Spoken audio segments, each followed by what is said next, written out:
Dinas Perumahan Rakyat dan Kawasan Pemukiman Kabupaten Timur Tengah Selatan melaksanakan seleksi ketat terhadap 70 orang pelamar fasilitator teknik dan pemberdayaan di dinas setempat. Seleksi ini dalam rangka menghasilkan tenaga fasilitator yang memiliki integritas, kredibilitas dan akuntabilitas dalam menyukseskan implementasi program dinas di bidang sanitasi, air bersih dan perumahan di tahun 2023. Hal ini dijelaskan Kepala Dinas Perumahan Rakyat dan Kawasan Pemukiman Kabupaten Timur Tengah Selatan Otniel Talotahun ST di kantor dinas setempat baru-baru ini. Menurut Otniel, tahapan seleksi yang dilakukan yakni seleksi administrasi, seleksi tertulis berupa uji kompetensi penguasaan IT atau komputer bagi pelamar fasilitator teknik, dan uji kompetensi pertanggungjawaban keuangan bagi pelamar fasilitator pemberdayaan. Terkait seleksi administrasi, ada 29 orang yang lolos untuk formasi fasilitator pemberdayaan dan 34 orang lolos untuk formasi fasilitator teknik. Sedangkan seleksi tertulis 4 orang dinyatakan gugur karena tidak mengikuti kegiatan dimaksud. Otniel menambahkan panitia seleksi telah mematok nilai passing grade yang harus dicapai peserta, yakni 65 poin sebelum maju pada tahapan wawancara dan penguasaan kapasitas dari Kementerian PUPR. Jadi yang pertama terkait dengan pelaksanaan program dan kegiatan di Dinas PRKP kita tahun ini selain menggunakan metode menggunakan jasa pihak kedua baik itu konsultan maupun kontraktor, kita juga melaksanakan program yang sifatnya pemberdayaan masyarakat.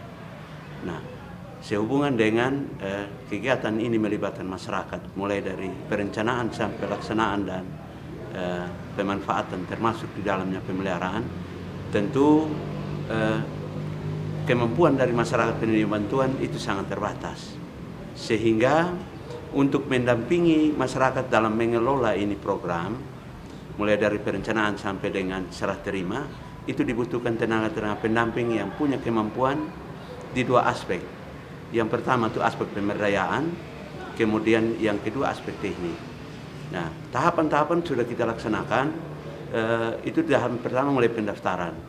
Dan dari pendaftaran itu yang mengajukan berminat untuk membantu dinas, itu kurang lebih 70-an orang. Dan dari hasil seleksi administrasi, ternyata terdapat 62 orang yang memenuhi syarat. Dari 62 orang itu akan kita lakukan seleksi dan yang terpilih nantinya itu hanya 28 orang. Nah, tahapan yang sudah kita laksanakan itu selain seleksi administrasi, kita juga melakukan seleksi ada tambahan 3 lagi, yaitu tertulis, kemudian uji kompetensi mengenai penguasaan IT, dan yang terakhir itu penguasaan terhadap khusus untuk teknik, kemudian pemberdayaan itu berkaitan dengan pertanggungjawaban keuangan. Kemudian dari 3 komponen penilaian ini, minimal seorang dinyatakan sebagai calon fasilitator apabila dia memenuhi syarat dan memperoleh nilai minimal 65. Nah, setelah itu, karena kita dalam melaksanakan program kita juga didampingi oleh dari kementerian, ada salah satu kegiatan yang namanya penguatan kapasitas. Itu yang nantinya setelah dilakukan seleksi oleh internal di dinas, teman-teman yang dinyatakan sebagai calon itu akan diikutkan dalam penguatan kapasitas. Ketua Panitia Seleksi Linda KCST menambahkan, secara teknis tahapan-tahapan seleksi sudah berjalan dan kini tinggal menunggu tahapan penguatan kapasitas dari Kementerian PUPR. Hasilnya segera diumumkan kepada masing-masing peserta. Peserta yang lolos nanti akan segera ditugaskan ke lapangan terkait implementasi program sanitasi air bersih dan perumahan warga bagi masyarakat penerima manfaat. Yang sudah kami jalankan kemarin itu adalah seleksi administrasi dan juga sudah dilakukan seleksi tertulis. Sekarang kita masuk pada tahapan seleksi penguasaan komputer. Nah, di sini penguasaan komputer yang akan maksudkan untuk calon fasilitator pemberdayaan itu menguasai Office, Microsoft Office, terutama Excel dan Word. Sedangkan teknik ini itu perancangan teknik itu selain Office juga AutoCAD. Tahapan berikutnya ini nanti kita masuk tahapan seleksi wawancara, dan kita berharap teman-teman yang nanti lolos itu memiliki nilai paling tidak minimal passing rate-nya 65. Nah, di sini ini ada satu tahapan terakhir. Satu tahapan terakhir ini yang nanti dilibatkan teman-teman dari Kementerian PUPR.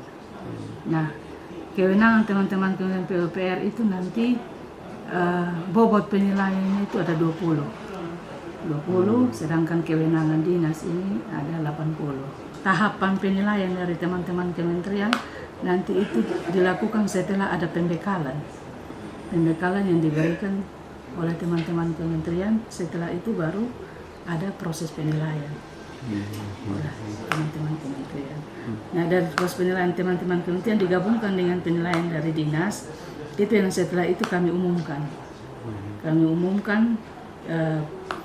Teman-teman semua yang sudah ikut tes dengan nilainya masing-masing.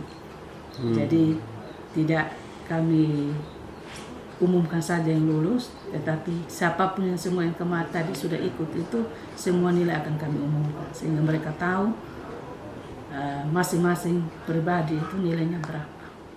Jadi istilah kami sini tidak tertutup, kami transparan. Polcelere KL TV News mewartakan.